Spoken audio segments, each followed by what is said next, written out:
now I am moving to Wim Mellis. Wim Mellis is also one of our experts who helped us to draft the positions on energy systems and on energy consumers.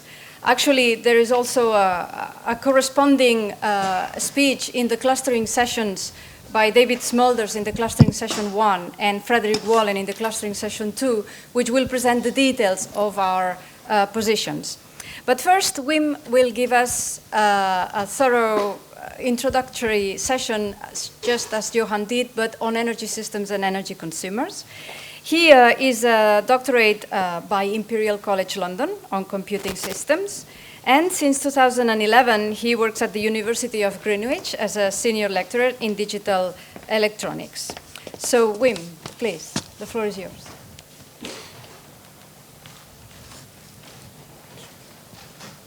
Right, good morning, everyone. Thanks for the introduction and the invitation to speak. I effectively worked on the two set plans, so the energy consumer one and the energy systems one.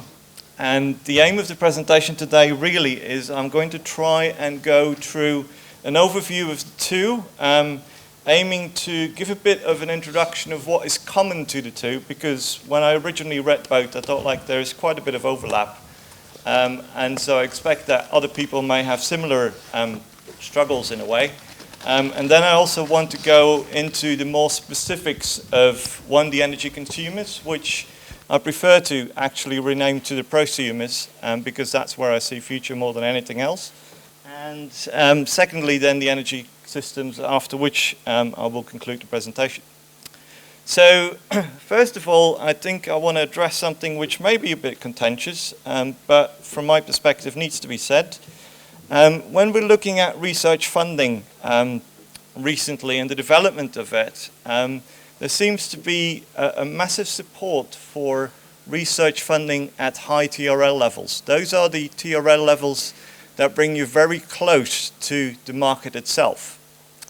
Now, we've got a substantial number of challenges that may not necessarily be solved with research at that level. And I therefore would kind of raise a call to see more funding going also to very fundamental research, with the idea that you need to think of some of that fundamental research not necessarily being successful. So actually, from a finance perspective, you should be putting more money at your lower TRL levels than actually at the very high TRL levels. Secondly, I think we've got a reasonable challenge with regards to the amount of research funding that we're seeing, and that pretty much nearly across the world. Since the economic downtime, it seems that we don't want to invest in research funding as much as we used to. However, research lies fundamentally at the future of our society. And so if you just look at the numbers for energy itself, then it was estimated that an investment for low carbon technologies should be about $1.7 to $2.2 trillion per year. Whereas actually, if you look at the current numbers, we're only getting to a few hundred billion. So there's a substantial gap, and that on a yearly basis, which challenges us getting to where we need to get to. Now, we've heard it a few times today, looking at higher education institutions and what their role is. So I'm not going to go into too much detail on this, but effectively we've got a role to play in training highly skilled the workforce, doing fundamental research, but also research that is probably closer to the market itself. But then mainly I want to stress here that we've got a role to play thinking long term, because in a lot of contexts what is missing is the long-term vision. And without that long-term vision, we're kind of not getting where we need to. So the other thing I want to mention here is, in a lot of cases, what we need is more independent knowledge. And then I'm particularly talking about information not always being independent, but what I would call economically biased. What is going to sell to the customers? Yeah? And so I think in some cases we actually make customers very skeptical about some of our new technologies because we're not selling them honestly. We're selling them dishonestly. And we need to think about how we do this if we want to keep the trust of our customers, which is essential. So another common challenge, I would say, is looking at the political challenges and summarizing that a bit more. I think we need to think about culture, European culture. European is very diverse.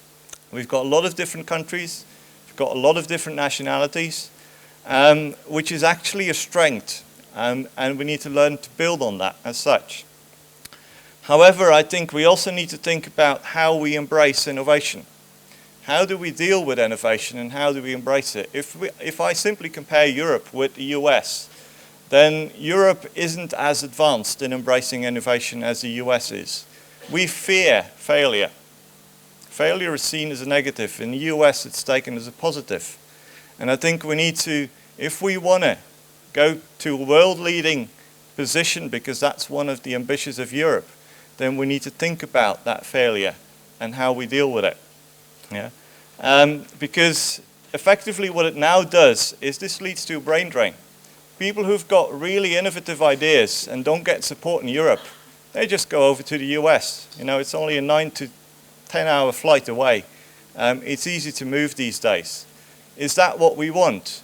Probably not. Yeah.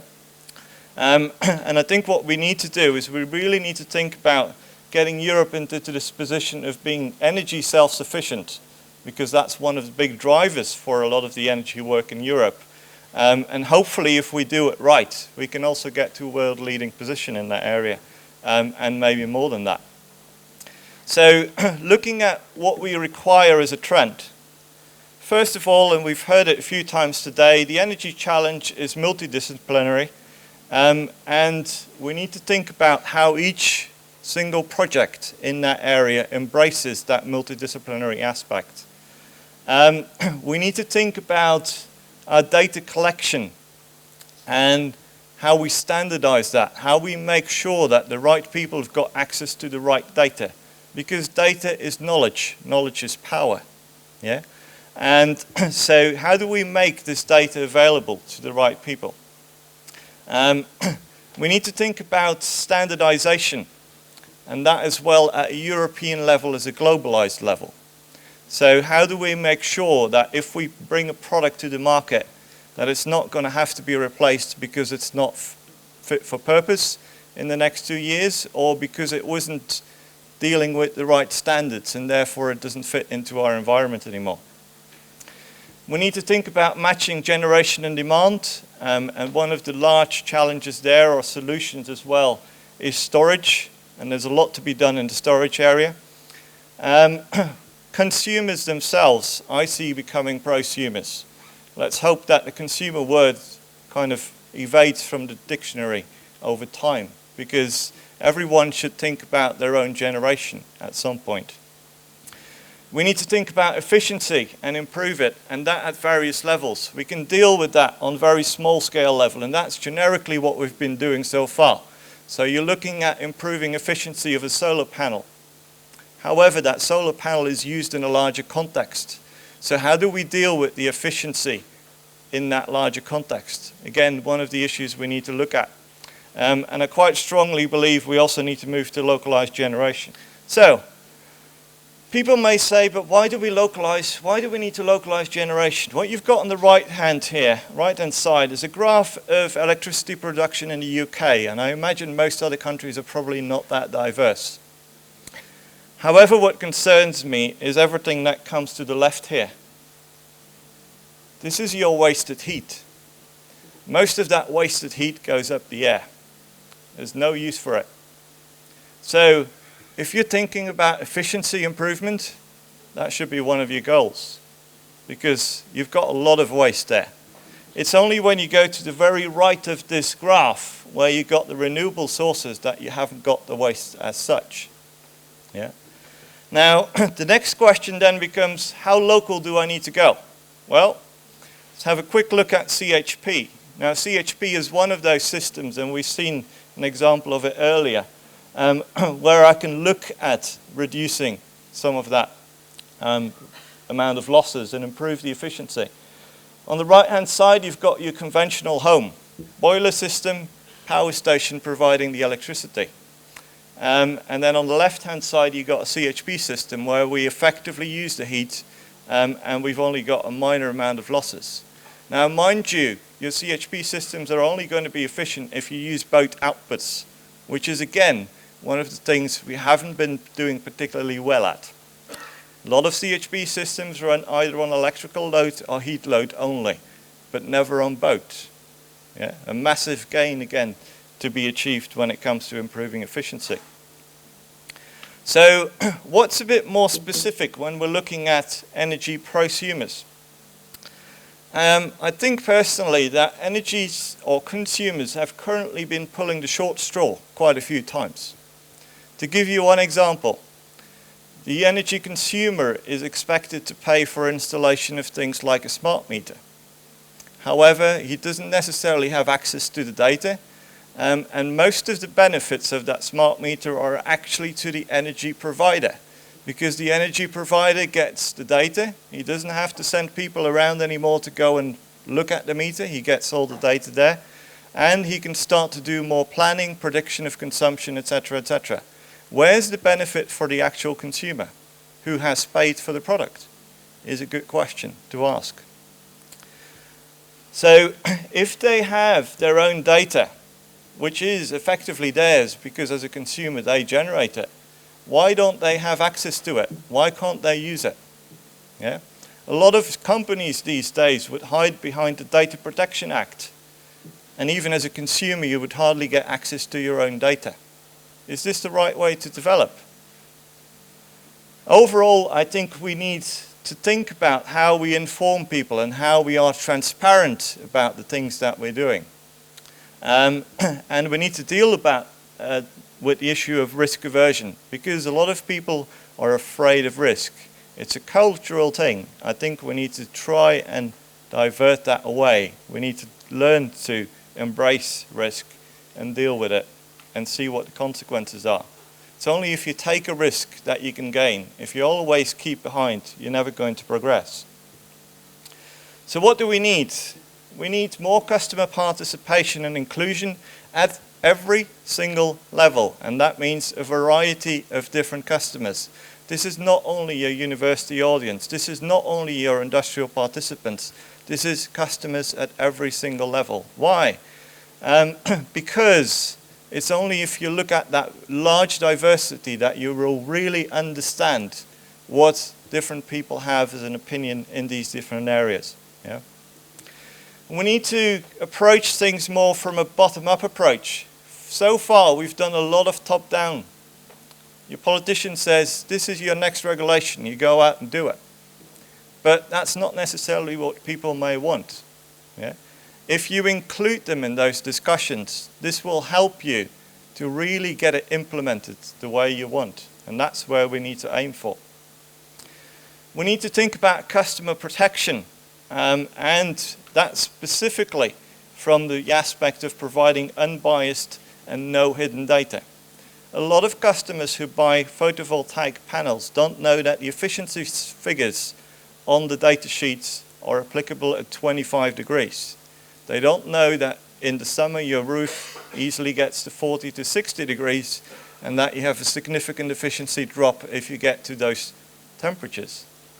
Is that the way we want to sell technology? That's not an honest way from my perspective, in all honesty. So we need to think about that. And that then ties into getting to independent advice, where you get skilled people to providing support and advice to those people. You can't expect everyone to be skilled in everything, but we need to find a way to get people to understand what we're really talking about and supporting them in the right way. When we're looking at the energy provision, and now I'm more specifically looking at the business model, currently it's very much profit driven. If I, as an energy provider, have a main target of saying, I want to increase my profit, why should I tell my customers to reduce their consumption? That's contradictory. So quite often we also have very short-term vision. There's a lack of long-term investment, and that goes to the detrimental effect of energy systems failing, transformers failing, because they haven't been maintained properly. And then at that point you get a whole community without energy, and the one who everyone looks at is government, and therefore government chips in their pocket and pays for it. Now, as an energy company, you're responsible for the infrastructure.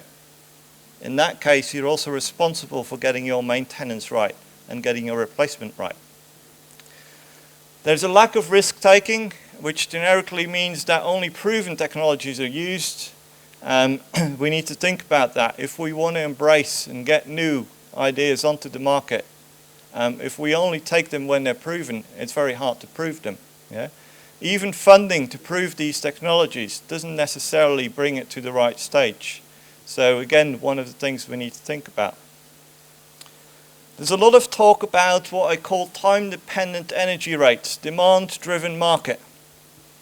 Now, it may help us to flatten out some of that consumption, but the question is, what is going to be the impact on the actual consumers?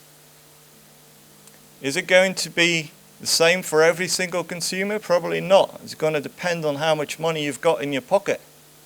Because effectively, if I'm a poor customer, I'm not going to be willing to pay high rates. So I'm going to adjust my consumption pattern. If I'm a high-profile executive and I've got loads of money, I'm not going to bother. Yeah? So are we going to hit the right customers in the right way? Or are we going to increase the gap between rich and poor? Yeah? Is that what we want? And again, this can lead to an increased competition between various companies. One of the things which has pros and cons, and it's something we may need to think about more carefully. So what do we need? We effectively need long-term planning. We need a sustainable vision. If we want to have a sustainable future, we need to think about the term sustainability in all of its aspects and apply it. Consumers need to be involved in their development of energy generation as well as the management. So what are some of the challenges? We need to ensure that customers have an incentive to change their consumption behavior. We need to correctly and suitably inform our customers. And we need to aim towards closing that gap between rich and poor and not increasing it. So if we're putting technologies to the market, then we need to think about the variety of different buildings that we've got around Europe. Europe has probably got one of the oldest building stocks around the planet. We've got loads of historic buildings, not to be found in the States, not to be found in quite a lot of places in Asia, because in Asia they replace most of the buildings on a regular cycle. So we need to think about how we fit that in. Because do we want to get rid of the historic buildings? No. But do we want to make them efficient? Probably yes. How do we do it? It needs to work for all customers, and that includes the less technologically savvy ones. Yeah? An 80-year-old who's never used a smartphone is not going to use a smartphone to get his energy consumption dealt with. It's not going to happen. Yeah? The other thing we need to think about is how user-friendly are these technologies. There's a lot of cases where a lot of new technology is being put into buildings to make them energy efficient, etc. The first thing that people do when they start using them is switch it off, because it doesn't work with them, it works against them. So probably not the technology well developed, I would say. Moving over to energy systems. If I was to summarize energy systems in one thing, it would say looking at the technological challenges and development as such. However, if we're looking at systems, then we need to make or take into account their lifetime as soon as we go from development onwards into the design. Most lifetime or most large plants go in with a lifetime of at least 20 years. No one can predict what's going to happen in 20 years. Yeah? But we need to take that into account. We need to make sure that those systems are future-proof. We also need to look at designing systems of systems. You can't just look at your photovoltaic and say, that's my solution. Your photovoltaic comes into a larger system. How does it work together with the other systems? How does it work together with your storage system, etc.? Because we need to think about these systems being one, smart, distributed, and in a way hierarchical, because hierarchical is what we've currently got, but that's the only thing we've got. We need to think about increasing overall efficiency, and with overall efficiency I'm really talking about efficiency at the systems of system level, not at the system level. Yeah?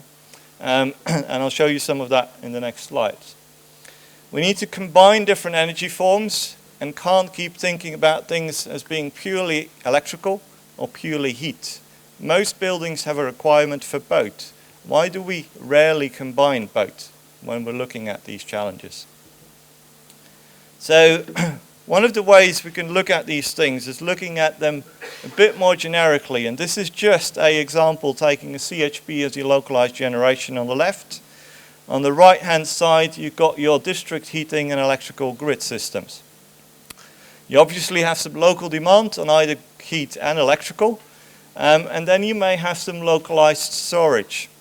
Now the one thing that very few people are looking at is how does this integrate? Yeah? Because I can have electrical storage that may require heat. If I look at compressed air, I will be generating heat, I will be needing heat. That interaction rarely happens these days, whereas generically the demand is there for both on all buildings.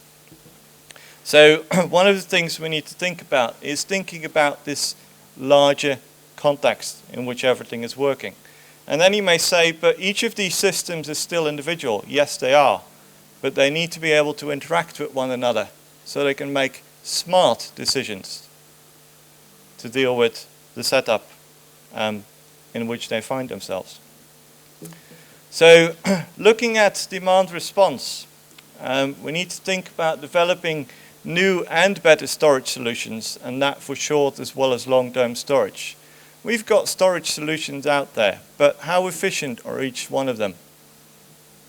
How good are they at providing us storage for short and long term? Yeah.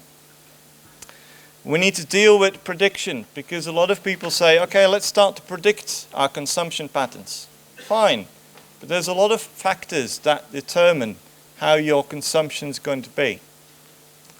And the biggest one is customers. Customers change their behaviors all the time. Yeah? So how do we account for factors like weather, personal occupation? Because if your diary changes and you've suddenly got a late meeting, you're not going to be wanting your home to be warm. At 5 o'clock you may want it to be warm at 8 o'clock when you arrive. Yeah? So how do we interact all of this? We need to think about the network itself, the network of our energy provision as well as in heat as in electrical. And so how do we deal with localized hubs, and how do we start to integrate localized DC networks? So in conclusion, the energy challenge is truly multidisciplinary. I think government and the European Commission need to deal with issues like our funding gap, the lack of balance across the different TRL levels, the fact that there are larger cultural aspects that as Europe we need to address if we want to become world leading. We need to think about setting up appropriate regulatory frameworks, and we need to set expectations as well as lead by example. If we do this right, then we can easily bring Europe closer together as one European community. We can make Europe self-sufficient, we can make it exemplar, and we can make it world-leading. And this concludes my talk, for which I want to thank you for your attention. If there are any questions, I'll be more than happy to take them. Thank you very much, Wim, for this excellent speech and introductory session to these two complex topics. For those worried about lunch, Unfortunately, I have to announce that the next speaker, Emil Kalota, had to cancel his participation because he was in a governmental meeting. So we will be on time. Now, having said that, it is a real pity because he is a regulator, and you have heard these two excellent speakers this morning mentioning the need to work together with them. So our plan was introducing the regulators into this dialogue right away. But life is life. Now, please, do you have any questions for Wim? Do you think Brexit will change your presentation? Oh, it's very tempted to say no Brexit questions when this slide came up. Originally, I'm Belgian, so I don't know which position I need to take in this. And I am still yet to see the UK government to get to Brexit. So unless you have another hour to go into all the details, I would propose we get back to the energy ones, or we can have a chat over lunch about Brexit. From this answer, another question. In Romania, governments are changing very quick. We are trying to learn politicians about these subjects. When we succeed, we have another politician in the government. How can we find a solution to bring them here to learn? Because in UK, I had discussions with politicians in UK about energy, and they have a very strong culture. Mm-hmm. I've also had some discussions with different politicians in the UK around energy. I think one of the challenges is, and I don't want to expand too much on this because I'm partially a philosopher, and if I go into politics and democracy, I'll probably go on for another hour. But I think we need to try and find ways of showing people who come into those positions what the importance is of what they're really doing. And there is indeed a very, well, let's call it a reasonably fast cycle of replacement. But as academics, we're pretty used to this cycle, right? Every single year we get a new bunch of students in, which we need to train with exactly the same stuff. So why do we manage to do it for our students, and why don't we manage to do it for our politicians? If that's where we think we need to get to. I think one of the other challenges, probably with your politicians versus your students, is, do they want to listen? What is their reason to listen? And I think what we need to be able to do there, and I'm speaking as an engineer now who's a bit frustrated by the lack of communication skills of a variety of engineers out there, which is not necessarily a fault of their own, but something I think we need to work on, is we need to start stepping away from our career being purely technical. Because unless we interact with those other careers and other people, we will not be able to solve the problems that need solving. So my cry out would be to everyone with the technical skills, step up and tackle it, communicate to the right people. You will get there if you want to.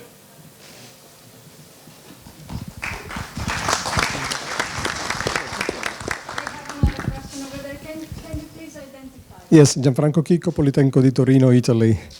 Very quick. I appreciated very much your global overall view, especially when you told about the need of highly skilled workforce. And, well, there is a little bit of problems with being, in the same time, highly skilled workforce and so multidisciplinary. Tomorrow I prepared a few slides. We can discuss further on this issue. And I also appreciated very much your low-tier levels have to be financed. I would like to push it even forward.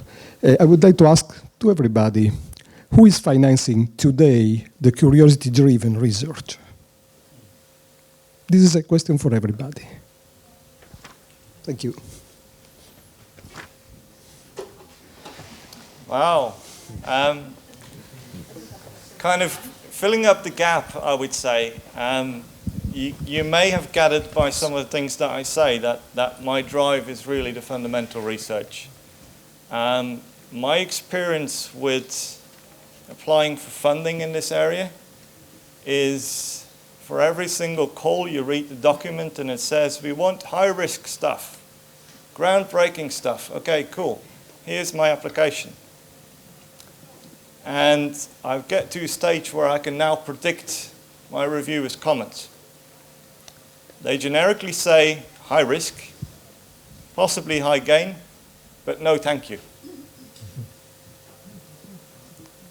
I always wonder, can anyone explain? If you're asking for high risk, then why is my high risk comment taken as a negative and not as a positive? Doesn't make sense to me. And now I'm not directly talking about societal challenges within Europe, I'm talking about FET, ERC, etc. So, I fully agree. Lower TRL levels, yes. But can we make sure that it's not only on paper? Can we make sure it's a reality as well? Because my impression is that those are nice on paper, but they're not working in reality.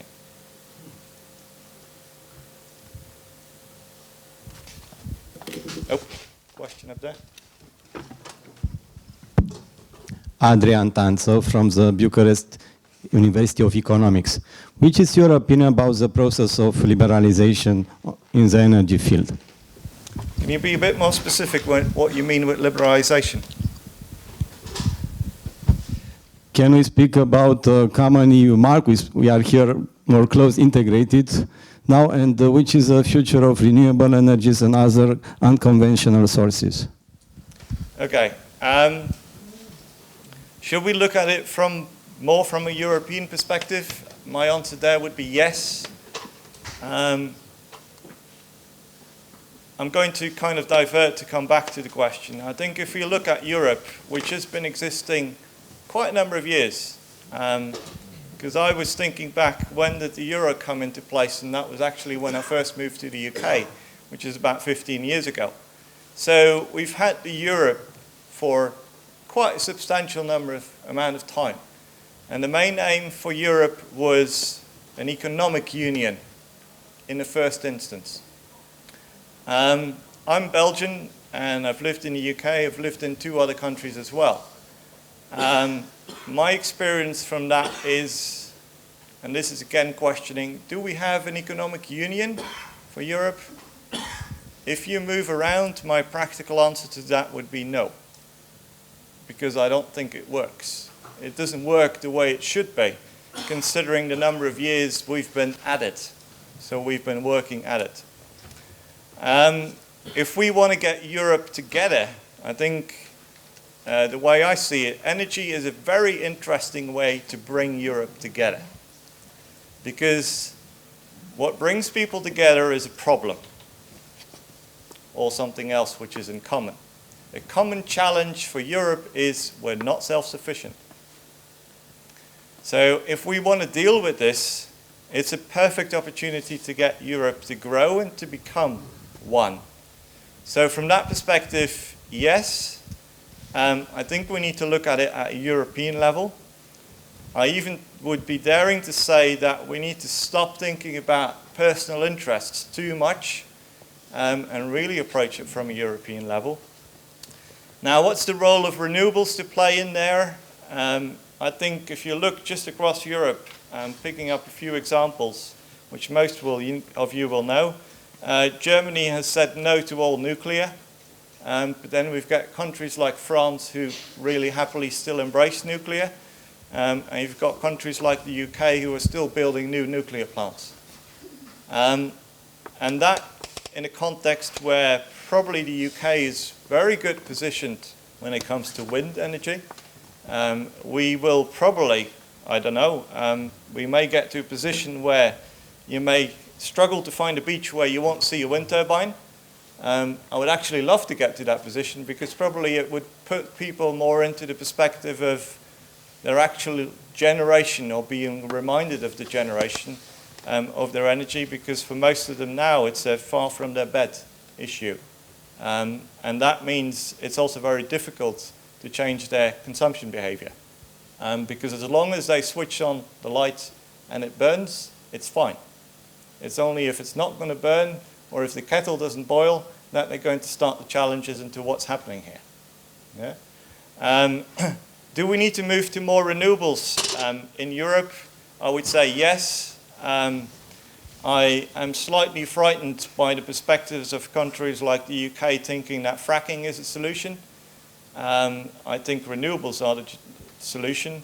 And in that context, I read an interesting article yesterday that if the UK would basically use all of its grass that it grows, it could produce about 83% of the gas requirements and therefore doesn't even have to think about fracking and all the risks associated with it.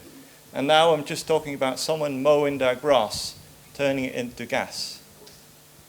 So how creative are we in coming up with solutions that we need is an interesting challenge. And I think we need to question there what some of the big companies want to do, because I would say that your fracking probably comes from I'll group them as the usual suspects, versus companies who want to be way more creative in solving the challenges that we've got.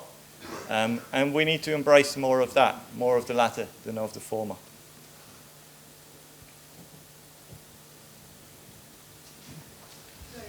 I think we should stop here. If there are no more burning questions, you will have lots of opportunity in the parallel and clustering sessions this afternoon to keep the discussions going.